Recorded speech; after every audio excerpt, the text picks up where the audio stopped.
Scott just made the point. Jefferson used to be a lot more secure, not just. When the federal government makes new rules, who pays the cost of pleasure lost?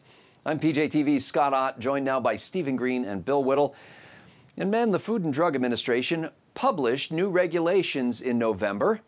You know, why have Congress make laws when the FDA can just publish regulations? Anyway, the new regs require chain restaurants, grocery stores, movie theaters, amusement parks, vending machine operators, and others to post calorie counts next to their menu items. The FDA predicts that the health benefits of this move will be worth somewhere between about $5 billion and almost $16 billion over the next 20 years.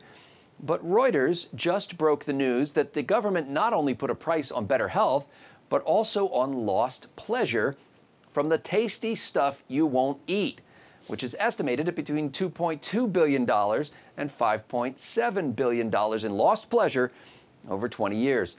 Now, Stephen Green, in your daily life, how are you going to use this new information about healthy years gained and fleeting pleasures lost? Well, my first question is, how do you put a dollar value on pleasure? And then I remembered Washington, D.C.'s thriving prostitution industry, and it all became perfectly clear. But I don't care. You know, that's what it comes down to. When you want to indulge, you know it's not good for you. The numbers don't matter. You're going to indulge because life is short and life is worth living. Can you extend it? Yeah, you extend it at the end, the miserable years. Those are the years you add on. What I would like to do is to find some government label that will put my age on an endless loop between 27 and 33. Until they do that, I'm not listening. I'm not paying attention. It's my life. I'm going to live it the way I want to, and that's going to be with pleasure.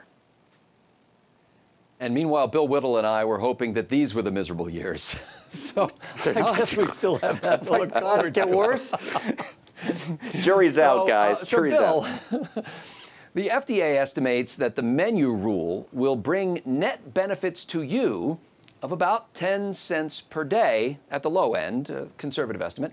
And as a conservative, aren't you more than willing to forego the palate pleasure lost because that extra dime in your pocket is tantamount to a tax cut for you? You bet, Scotty. I'd be more than willing to live in a state of perpetual misery so long as I could bank 10 cents a day. That's a bargain that who could pass that up? You know, when they say that there's about $5 billion in lost pleasure because of people not eating the things that they don't want to eat, what they don't fully account for is all the extra pleasure, the dollar value of the extra pleasure gained by progressives in the sense that they get to tell people what to do for those same 10 years or 20 years. That's an awful lot of pleasure on the plus side of the margin. Now, if it turns out that there is, in fact, a dollar value attributable to pleasure, or lost pleasure, especially lost pleasure, then I would like to announce at this very time that I am about to launch a class action lawsuit against Barack Obama personally, because he's cost me $5 billion in lost pleasure over the last 5-6 years, and I think that's a flat-out minimum. And I think when you take what the rest of the country is owed, there's probably not enough money in the Treasury to pay for all that, but we'll start. We'll take it a start. I will say one thing about labels on food, though, and I don't know if this is directly corrected, but I know this is the kind of thing that's going to launch a small cheer from our audience out there, and that's the labeling on every single package now that tells you how many calories are in a package. I'll give you a little example. I went down to the drugstore the other day, picked up a little bag about this big of mini sweet tarts, which I love, love, love. They're chewable and they're tiny, and I think they're awesome. And it said only 230 calories. I thought, 230 calories, that's awesome, fantastic, I can afford that. Turns out it's 230 calories for 20 pieces, and there's about 6,000 pieces in the bag, you know? And have you ever seen this where it's like, you know, only 180 calories per serving from a little thing of Pringles potato chips, and then on the side it says number of servings per container, 8. You know, 2 chips, 230 calories. So all I would say is from now on, and I'm serious about this, when they say the number of calories, I want to know how much calories are in the bag, because if I see the number of calories on an ice cream thing, I'm eating the whole ice cream thing. I'm not eating 9 servings of the ice cream thing. I want to know how many calories I'm going to consume when I just kind of scarf my way through this whole thing and there's nothing but plastic left. And I kind of want to know how many calories are in the plastic, you don't want to know. Yeah, I kind of do, because sometimes I get a little over enthusiastic. Well, you know, I actually love the idea of tallying the pleasure lost from a federal regulation, and I hope they expand that concept to cover every rule and law that they make, as well as every tax that they hike. Because the untold story about government taxes and regulations is the opportunity cost of both. Time spent filling out the mandated paperwork is an empty seat in the Little League bleachers. It's a three-man foursome of old friends on the golf course.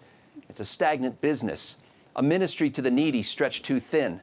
Money swiped from your paycheck by the government before you even see it is a Disney vacation that remains a far-off dream.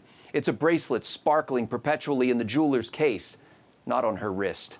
It's a creaky, cranky car or a cold love seat by a leaky window. It's a medical missionary who has to get back on the plane and head home, watching the village clinic vanish in a cloud. Every act of government overreach imposes a cost for pleasure lost. And that's why we stand against big government. We're the pleasure people who delight in life, liberty, and the pursuit of happiness. For Bill Whittle, Stephen Green, and the entire Trifecta crew at pjtv.com, I'm Scott Ott. I love this guy.